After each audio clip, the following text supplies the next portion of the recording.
The biggest mistake they made that night wasn't robbing a black business owner. It was forgetting that some men never stop being soldiers.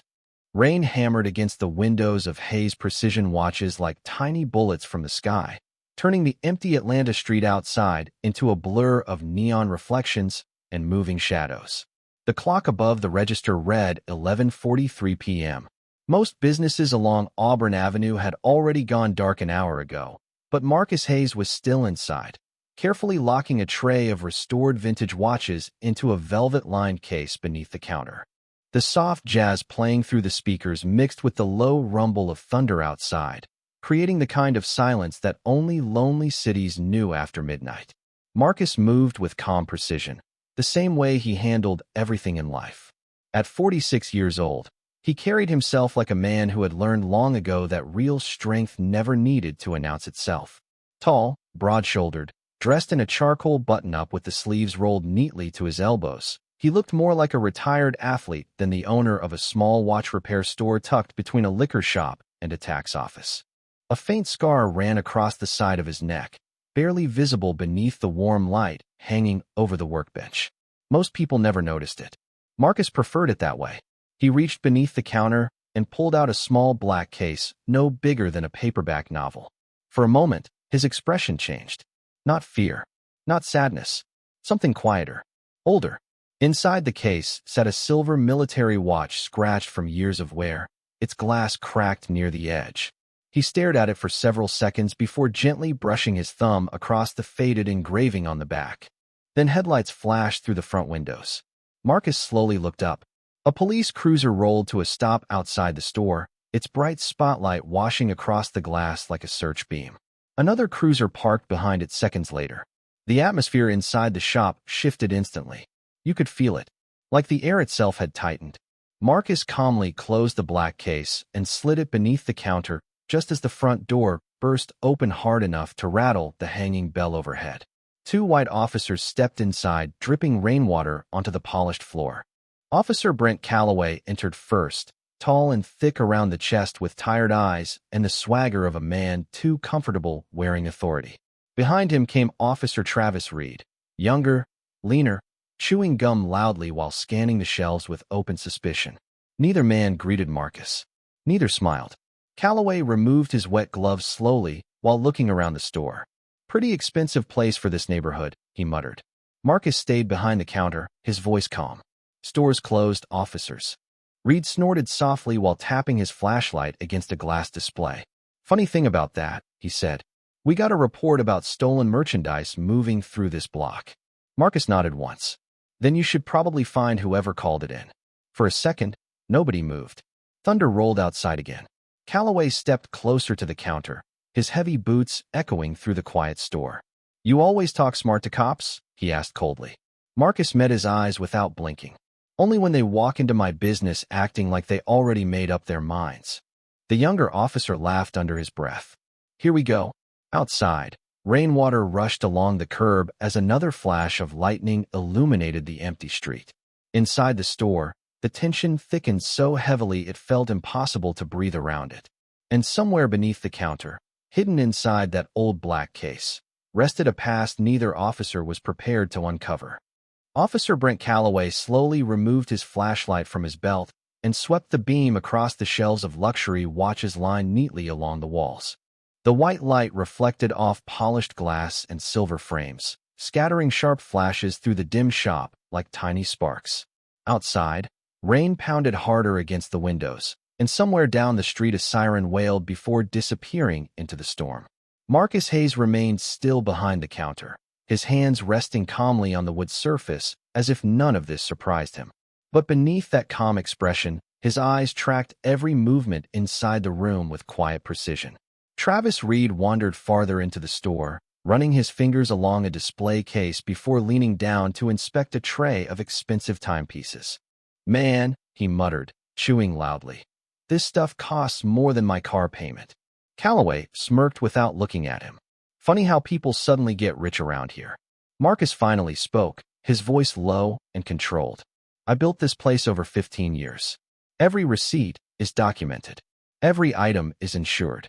Reed glanced over his shoulder with a grin that never reached his eyes. Nobody asked for your life story. The younger officer suddenly pointed his flashlight toward the back office. What is back there? Marcus answered immediately. Storage room. Open it. Marcus did not move. Do you have a warrant? The question landed like gasoline on an open flame. Calloway's jaw tightened instantly. The room became very quiet except for the storm outside and the faint hum of the ceiling lights. Imagine standing there watching two armed officers inside your business, while knowing that one wrong word could change everything. Marcus understood that feeling better than most people ever would. He had seen tension like this before, except back then it happened in deserts overseas under black skies where mistakes carried consequences far beyond paperwork. Calloway stepped closer to the counter until only a few feet separated them. You think you know the law? He asked coldly. Marcus held his stare. I know enough to know when somebody walks into my store looking for trouble instead of evidence. Reed laughed sharply. This guy thinks he is a lawyer now. But Marcus noticed something neither officer realized he had seen. Reed's eyes kept drifting toward the old cash register near the corner. Not suspiciously, greedily. It was subtle, but Marcus recognized the look immediately. Men chasing power always looked the same no matter what uniform they wore. Thunder cracked overhead, rattling the front windows hard enough to make Reed flinch slightly. Then Calloway suddenly pointed toward the security cameras mounted near the ceiling. Turn those off. Marcus blinked once. Why? Because I said so. The answer came instantly, harsh and impatient. Marcus felt something settle deep in his chest. Not fear. Confirmation. He slowly reached beneath the counter toward the monitor controls. Reed moved beside the register while pretending to inspect paperwork scattered near the desk. Marcus watched him carefully through the reflection in the glass display case. Years ago, during operations most people would never hear about, Marcus had been trained to notice tiny details before situations turned dangerous. Nervous breathing, wandering eyes, fingers twitching before bad decisions. Reed had all three. You got a problem? Reed snapped suddenly after noticing Marcus watching him. Marcus calmly shook his head. No, just wondering how far this is going to go. For a brief second, neither officer answered. Then Calloway leaned forward slightly, lowering his voice into something colder. Far enough for you to understand your place. Silence filled the store again. Heavy, suffocating. Marcus slowly turned off the visible security monitors one by one until the screens faded black. Reed smiled faintly after seeing them shut down. But what neither officer knew was that the real cameras inside Hayes' precision watches had never been connected to those monitors in the first place. And somewhere beneath the counter, inside that old military case, a tiny red light had just started blinking. The storm outside swallowed the city block in sheets of silver rain, while the inside of Hayes' precision watches grew colder by the second. Marcus Hayes stood motionless behind the counter, watching Officer Travis Reed drift farther through the store like a man already deciding what belonged to him. Reed stopped near a display of restored military watches and let out a low whistle. You know, he said, lifting one carefully from the case. Guys around here usually sell fake sneakers and bootleg phones. But this, he turned the watch over in his hand with a crooked grin. This is serious money. Marcus's eyes narrowed slightly. Put it back. Reed looked amused by the response. Or what?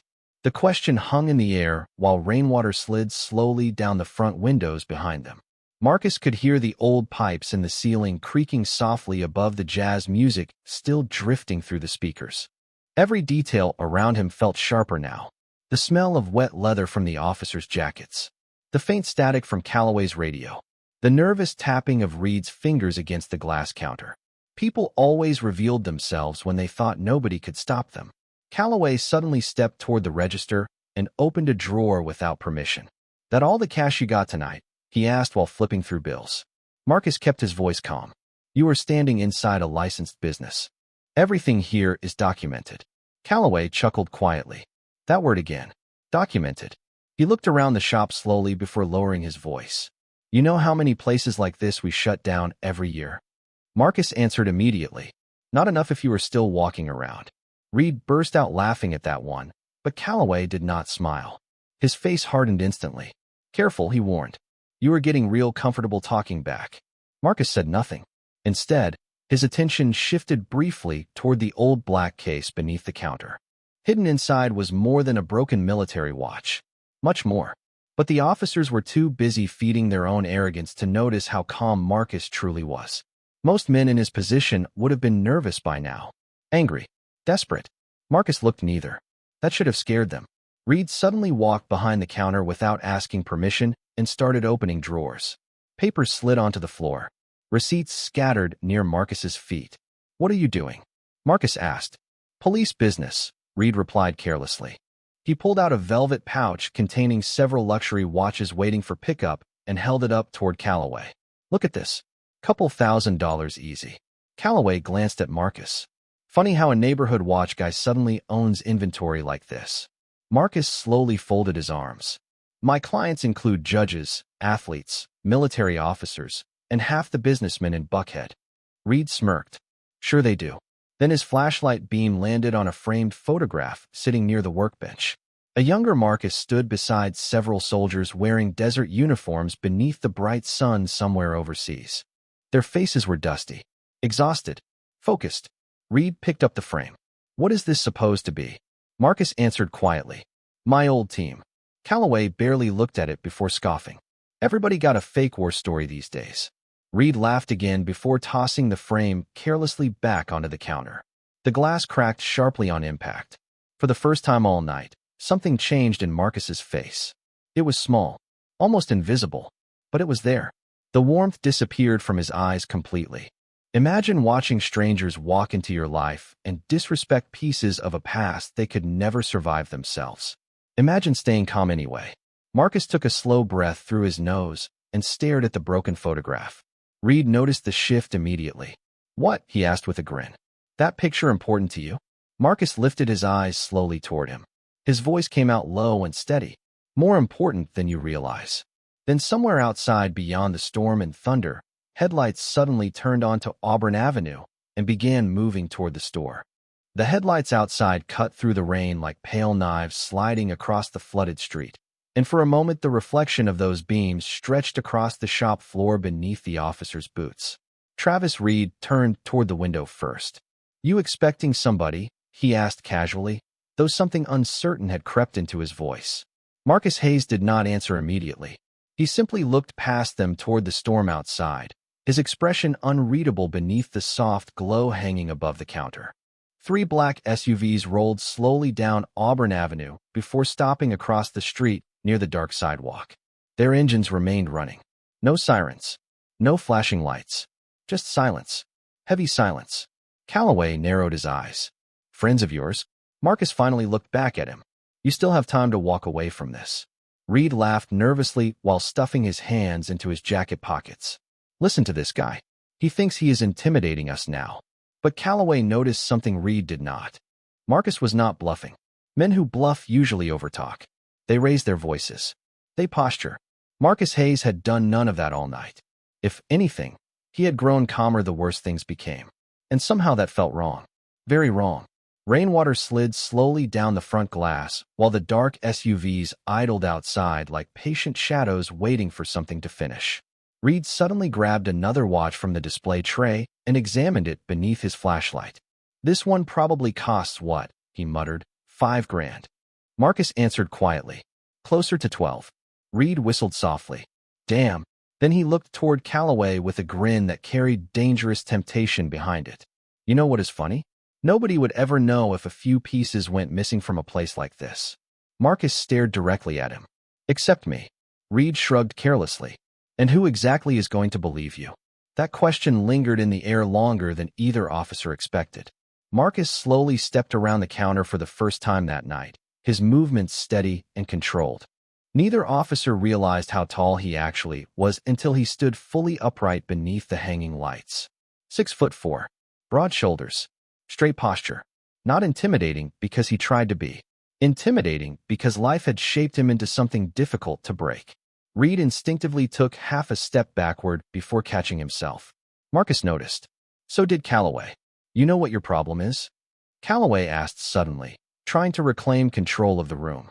"Guys like you always think respect should be handed to you." Marcus shook his head once.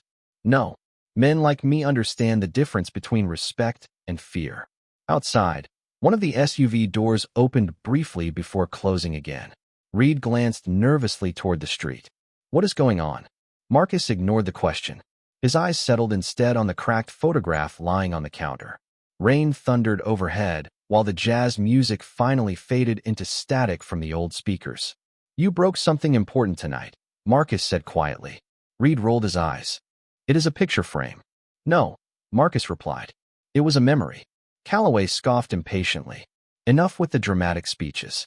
He suddenly reached across the counter and grabbed the old black military case Marcus had hidden earlier. The moment his hand touched it, Marcus's expression changed instantly. Not panic. Something colder. More dangerous. Open it, Reed said eagerly. Calloway placed the case onto the counter and slowly flipped the metal latch open.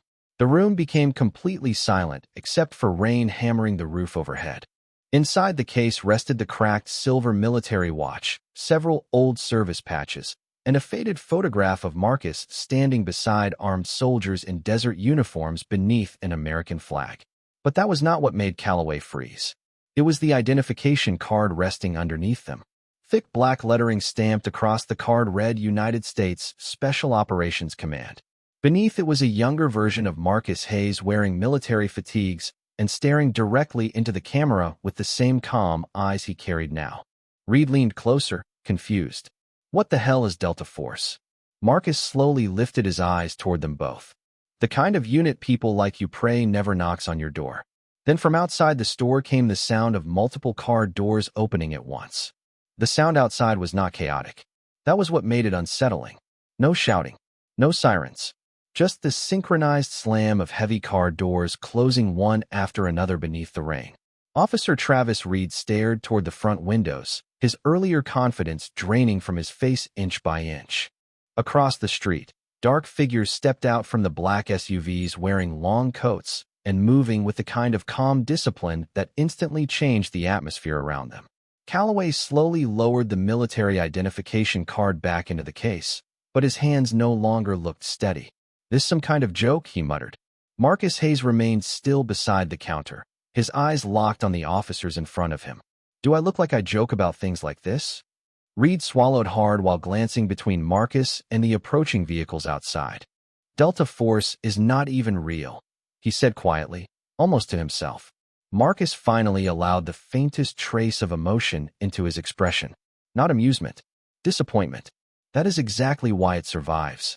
The rain outside intensified, drumming against the roof while headlights from the SUVs cast long shadows through the shop. One of the men crossing the street paused beneath the glowing storefront sign and spoke briefly into an earpiece before continuing toward the entrance. Calloway suddenly snapped back into defensive authority. I do not care what branch you worked for, he said sharply. You are still under investigation. Marcus tilted his head slightly. Investigation for what? Neither officer answered immediately, because now that the moment had arrived, they realized something terrifying. They had entered the store with assumptions instead of evidence. They had touched merchandise without cause, shut off cameras, opened drawers, handled private property, and somewhere deep down, both men understood exactly how bad that looked now. Reed stepped closer to Calloway and lowered his voice. Maybe we should leave. But Marcus heard him anyway. Years of military operations had trained him to notice whispers hidden beneath storms. That would probably be smart, Marcus replied calmly. Calloway shot him a glare. You threatening officers now? Marcus slowly folded his arms. No, I am giving advice. The front door suddenly opened again, the bell overhead rattling sharply as cold rain air swept inside the store. 3 men entered wearing dark jackets with no visible markings. They were not loud. They did not posture. But the room shifted around them instantly the same way rooms shift when real authority enters quietly instead of demanding attention. The oldest among them stepped forward first. Gray hair, broad shoulders, eyes that scanned the room in seconds. His gaze settled on Marcus immediately.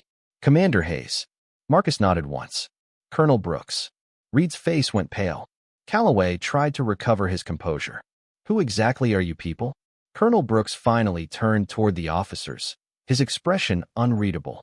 That depends, he said calmly. Who are you? The question landed harder than either officer expected. Calloway straightened slightly. Atlanta Police Department. Brooks looked around the damaged store slowly. The broken photograph. Open drawers. Watches scattered across the counter. Then his eyes settled on the disabled security monitors. Interesting scene, he murmured. Reed suddenly pointed toward Marcus. This man refused cooperation during an active police investigation. Brooks looked at Marcus again. Did he? We had probable cause, Calloway added quickly. Brooks nodded slowly, as though considering the statement carefully. Then he asked the question that changed everything. Where is your warrant? Silence. Thick silence. Rain hammered outside while the old jazz speakers crackled softly in the background. Reed looked away first. Calloway's jaw tightened again, but no answer came. Because there was none. Brooks reached into his coat and removed a small tablet before sliding it across the counter toward the officers. Then perhaps you should both watch this. Reed frowned as the screen lit up. Video footage appeared instantly. Crystal clear footage. Multiple camera angles inside the store. Every second recorded. Every word captured. Reed's breathing changed immediately. Calloway stared at the screen as his own voice echoed back through the quiet shop. Nobody would ever know if a few pieces went missing from a place like this. The room fell completely silent. Marcus Hayes looked at neither officer now. He simply stared out into the rain beyond the glass windows while the consequences they never imagined slowly began closing around them. Officer Brent Calloway stared at the tablet screen as though the footage itself had betrayed him personally. Rain continued pounding the storefront windows while his own recorded voice echoed through the quiet shop again and again, each sentence sounding uglier now than it had only minutes earlier. Reed looked frozen beside him, his face drained of color as the hidden camera angles replayed every movement inside Hayes' precision watches from the moment they entered. The cracked photograph. The open drawers. The comments about missing inventory. Everything. Colonel Brooks remained perfectly calm while watching the officers unravel beneath the weight of their own actions. Interesting investigation techniques, he said quietly. Calloway finally snapped. You cannot secretly record police officers without authorization. Marcus Hayes looked at him for the first time in nearly a minute. Actually, in the state of Georgia, business owners can maintain surveillance inside private property. His voice remained steady, controlled, especially after repeated break-ins. Reed looked up sharply. Repeated break-ins? Marcus nodded once. 3 black-owned businesses on this block reported missing inventory after late-night police visits in the last 8 months. The room went silent again. Colonel Brooks slowly folded his hands behind his back while studying the officers carefully. And somehow, he said, both of your names appeared in every report. Reed immediately shook his head. That does not prove anything. No, Brooks replied calmly. But combined with tonight's footage, it raises questions. Outside, the storm rolled deeper across Atlanta, thunder vibrating faintly through the glass windows, while passing headlights reflected off puddles along the empty street. Marcus walked slowly toward the broken photograph still lying on the counter. He picked it up carefully, brushing shattered glass from the frame with the same calm patience he had shown all night. You know what is funny? He said quietly without looking at the officers. People think men come home from war angry. Reed swallowed hard. Marcus continued. Most of us come home tired. The words settled heavily over the room. Even Brooks remained silent. Marcus stared down at the photograph for several seconds before placing it gently beside the military case. I opened this store because I wanted peace, he continued. After 20 years overseas, I wanted something simple. Quiet mornings. Honest work. A place where people could walk in without fear. He finally lifted his eyes toward the officers again. But some people cannot stand seeing peace in the hands of somebody they already judged. Calloway's expression hardened defensively. Do not turn this into some race speech. Marcus shook his head slowly. I do not need to. Your own words already did that for me. Reed looked away immediately, because deep down he knew Marcus was right. The hidden cameras had captured more than possible theft. They had captured attitude, tone, assumptions, the kind of quiet prejudice that usually stayed hidden behind uniforms and traffic stops and paperwork. The kind people denied until somebody finally recorded it clearly enough to replay. Colonel Brooks stepped closer to the counter. Commander Hayes contacted federal investigators 4 months ago after noticing patterns involving minority-owned businesses in this district, he explained calmly. Tonight was not random. Reed blinked rapidly. Wait, this was a setup? Marcus answered before Brooks could. No, his eyes locked onto Reed. Tonight was an opportunity. Calloway suddenly looked furious. You planned this. Marcus shook his head once more. No, officer. You planned this yourselves the second you walked in here, believing nobody would challenge you. Silence swallowed the room again. Heavy silence. The kind that forces people to finally hear themselves clearly for the first time. Outside, one of the black SUVs slowly pulled closer to the curb while additional headlights appeared farther down Auburn Avenue. Reed noticed them immediately. Who else is coming? Colonel Brooks glanced toward the windows. Internal affairs, he answered simply. Calloway's face changed instantly at those words. Not anger this time. Fear. Real fear. Marcus saw it immediately because he had seen that same expression before in men overseas right before consequences finally reached them. Imagine spending years believing your badge protected you from accountability, only to realize in one single night that the walls around you were never as strong as you thought. Marcus slowly closed the old military case and rested one hand on top of it. You both walked into this store thinking power belonged to you, he said quietly. But real power is not about making people feel small. He paused while rain thundered outside. It is about what you do when nobody is watching. The flashing blue lights arrived without sirens, reflecting across the flooded pavement outside Hayes' precision watches like waves of cold electricity. Several unmarked sedans rolled slowly onto Auburn Avenue behind the black SUVs, their tires cutting through rainwater, while suited investigators stepped out carrying folders and tablets beneath dark umbrellas. Inside the store, the atmosphere had shifted completely. Only 20 minutes earlier, Brent Calloway and Travis Reed had walked through those doors believing they controlled the room. Now both officers stood frozen beneath the overhead lights while the reality around them collapsed piece by piece. Reed wiped nervous sweat from his forehead despite the cold air. This is insane, he muttered quietly. All over a misunderstanding. Marcus Hayes looked at him carefully. A misunderstanding happens once. His voice remained calm. Patterns happen by choice. Colonel Brooks stepped toward the front windows and nodded briefly toward the arriving investigators outside. Internal Affairs requested the footage transfer immediately after Commander Hayes activated the emergency archive system. Calloway's head snapped toward Marcus. Emergency what? Marcus slowly opened the black military case again and removed the cracked silver watch resting inside. Up close, the damaged glass revealed tiny modifications hidden beneath the frame. Reed frowned. That is not just a watch. No, Marcus replied softly. It is not. He pressed a small button along the side. Instantly, several hidden monitors inside the back office flickered to life, displaying synchronized footage from every angle of the store. Timestamps, audio waveforms, backup archives. Reed stared at the screens in disbelief. You recorded everything. Marcus nodded once.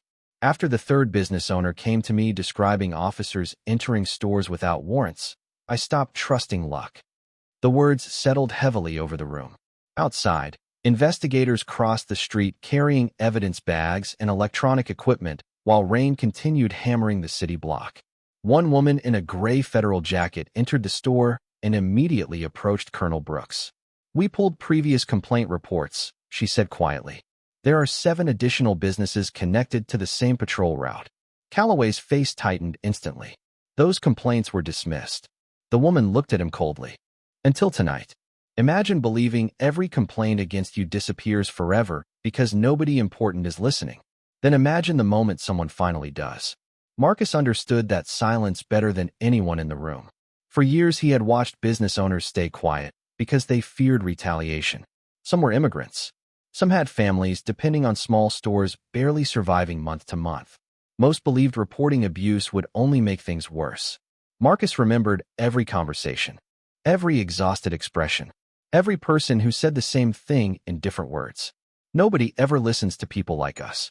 That sentence had stayed with him longer than any battlefield memory ever could. Reed suddenly looked toward Marcus with desperation creeping into his voice. Look, man, if we cross the line tonight, we can figure this out. Marcus studied him carefully for several seconds before answering. You still do not understand. Reed frowned. Marcus continued quietly. This stopped being about me the second you walked into this store carrying assumptions instead of respect. Thunder rolled over Atlanta again, while federal investigators quietly photographed the damaged counters and broken frame on the workbench. One investigator paused near the hidden monitors, and shook his head slowly while reviewing archived footage from previous weeks. "You were right," he murmured toward Marcus. "Same pattern every time." Calloway's breathing became heavier. "You were building a case against us?" Marcus shook his head once. No, his eyes settled directly onto Calloway. "You built it yourselves. I just made sure somebody finally saw it clearly." Colonel Brooks slowly closed the tablet containing the surveillance footage. "Commander Hayes spent most of his military career protecting Americans overseas," he said quietly. "Funny thing is, he came home and ended up protecting them here too." The room fell silent again. Heavy silence. Not the silence of fear this time. The silence that comes when truth finally enters a space where lies used to feel comfortable. Marcus carefully picked up the cracked photograph from the counter and stared down at the younger version of himself, standing beside soldiers long gone now. "I survived war zones because the men beside me trusted each other equally," he said softly. Black, white, Hispanic, did not matter. He looked up slowly toward the officers. But prejudice destroys trust faster than any enemy ever could. Outside, the storm continued raging across the city while inside Hayes' precision watches, two officers finally realized the night they thought would make them feel powerful had become the night everything they had started coming into the light. The rain finally began to ease just after midnight, but the tension inside Hayes' precision watches remained heavier than the storm itself. Water dripped steadily from coats and umbrellas near the entrance while investigators moved carefully through the store documenting evidence, reviewing footage, and quietly speaking into radios. Officer Travis Reed sat in silence near the front counter now, his earlier arrogance completely gone. His eyes stayed fixed on the floor as though avoiding reality might somehow slow it down. Brent Calloway remained standing beside one of the display cases, stiff and pale beneath the overhead lights, watching federal investigators copy surveillance files onto encrypted drives. Every few seconds he glanced toward Marcus Hayes, but Marcus barely looked at him anymore. That was somehow worse. Sometimes the hardest punishment is realizing the person you tried to humiliate no longer sees you as important enough to hate. Colonel Brooks stood near the hidden monitor station, reviewing archived reports while the female investigator in the gray jacket approached him again, carrying another folder.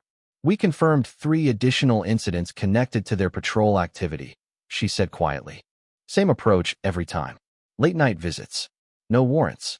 Cameras disabled. Missing property afterward." Reed shut his eyes briefly the moment he heard those words. Calloway immediately shook his head. "You cannot pin every complaint in this district on us." The investigator looked at him without emotion. "No, officer. Your own behavior did that already." Silence followed. Deep silence. Marcus slowly walked toward the front windows of the shop and stared outside at Auburn Avenue glistening beneath the streetlights. The city looked different after rain. Cleaner somehow. Quieter.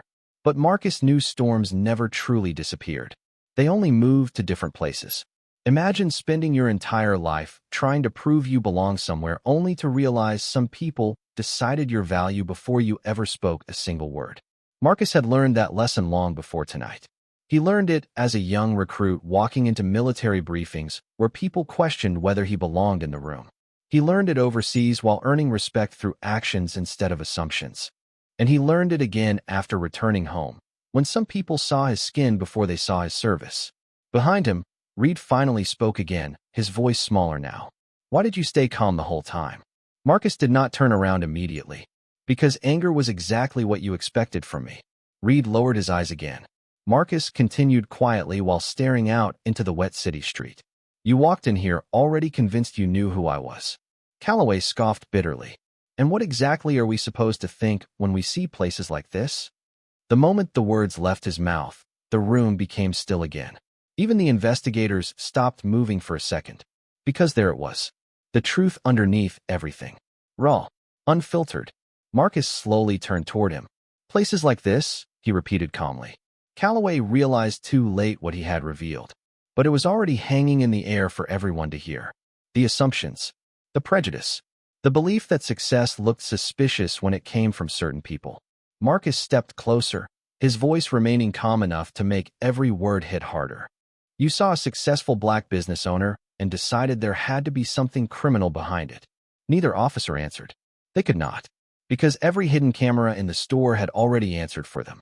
Colonel Brooks finally closed the evidence folder in his hands. Commander Hayes spent years protecting people he never met, he said quietly. And tonight he still showed more restraint than most men would have. Marcus shook his head faintly. This was never about restraint. He looked directly at Reed and Calloway. It was about dignity. Outside, more rainwater rolled slowly along the curb while the flashing lights reflected across the empty street. One of the investigators approached Marcus holding the broken photograph frame they had carefully cleaned and repaired temporarily with tape. "We thought you might want this back," she said softly. Marcus accepted it carefully, staring down at the younger faces inside the picture.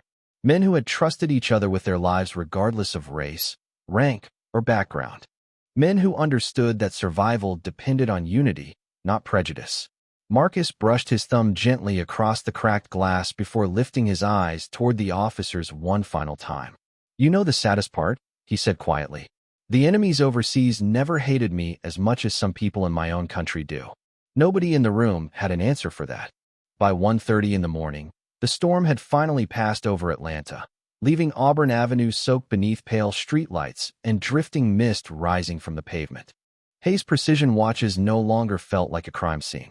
It felt like the aftermath of truth finally forcing its way into the open. Federal investigators packed away equipment while internal affairs officers quietly escorted Brent Calloway and Travis Reed toward the waiting sedans outside. Neither man spoke anymore. The arrogance they arrived with had vanished hours ago, replaced by the hollow silence of people realizing consequences do not always arrive loudly. Sometimes they arrive quietly, carrying folders, footage, and the weight of your own decisions. Reed paused briefly near the front door before stepping outside into the cold night air. He looked back once toward Marcus Hayes standing beside the counter beneath the warm hanging lights. "I really did not know who you were," he said quietly. Marcus held his gaze for a moment before answering. "That was never the problem." Reed frowned slightly. Marcus continued. "The problem was how comfortable you felt disrespecting someone before knowing anything about them." Reed lowered his eyes and stepped out into the rain-soaked street without another word. Calloway lingered behind longer than expected. Even now, pride fought desperately to survive inside him, but fear had already won. He looked around the damaged store one final time before speaking. "You could have ruined us tonight." Marcus stared at him calmly. "No, officer." His voice remained steady. "I gave you the chance to stop ruining yourselves." Calloway said nothing after that, because somewhere deep inside, he knew Marcus was right. The choices had been theirs from the beginning. The assumptions, the entitlement, the belief that power meant freedom from accountability. None of it had been forced on them. They carried it willingly until the night it finally became visible to everyone else. Outside, the sedan doors closed softly before the vehicles disappeared down Auburn Avenue beneath fading blue lights. Silence slowly returned to the block again. Real silence this time. The kind that comes after tension finally releases its grip on a place. Colonel Brooks stood near the entrance adjusting his coat while watching investigators leave one by one. "You handled this better than most people would have," he said quietly. Marcus let out a slow breath while carefully rehanging the repaired photograph near the workbench. "I learned a long time ago that anger makes people stop listening." Brooks nodded thoughtfully. "Still," he said, "most men with your background would have responded differently." Marcus glanced toward the old military case resting on the counter. "That life taught me something important." He paused briefly. "Strength is not proven by how hard you hit back. It is proven by how much control you keep when people try to pull you beneath them." Brooks smiled faintly before stepping toward the door. "The reports from tonight are going federal by morning." Marcus nodded once. "Good. You think it changes anything?" Brooks asked quietly. Marcus looked out through the storefront windows toward the empty street, where rainwater still shimmered beneath the lights. Somewhere in the distance, a train horn echoed softly across the sleeping city. "Maybe not everything," he admitted. "But maybe somebody watching this finally realizes dignity does not belong to one race, one uniform, or one neighborhood." The older colonel studied him carefully for a second before offering a respectful nod and walking out into the night. Marcus remained alone inside the store after everyone left. The jazz music had stopped hours ago, leaving only the soft ticking of restored watches filling the quiet room around him. Hundreds of tiny ticking sounds moving together like echoes of time itself. He slowly picked up the cracked silver military watch from the black case and turned it gently in his hands beneath the warm light. The scratches along the metal carried memories most people would never understand. Friends lost. Battles survived. Sacrifices carried home in silence. Yet somehow tonight hurt differently. Not because of fear, because of disappointment. Imagine risking your life for a country overseas only to return home and still have strangers question whether you belong inside your own business. Marcus closed his eyes briefly before setting the watch back inside the case. Then he walked toward the front door and flipped the sign from "Closed to see you tomorrow." Outside, dawn was still hours away, but the storm had passed. And somewhere beyond the wet streets and fading lights of Auburn Avenue, truth had finally done what power alone never could. It made people see.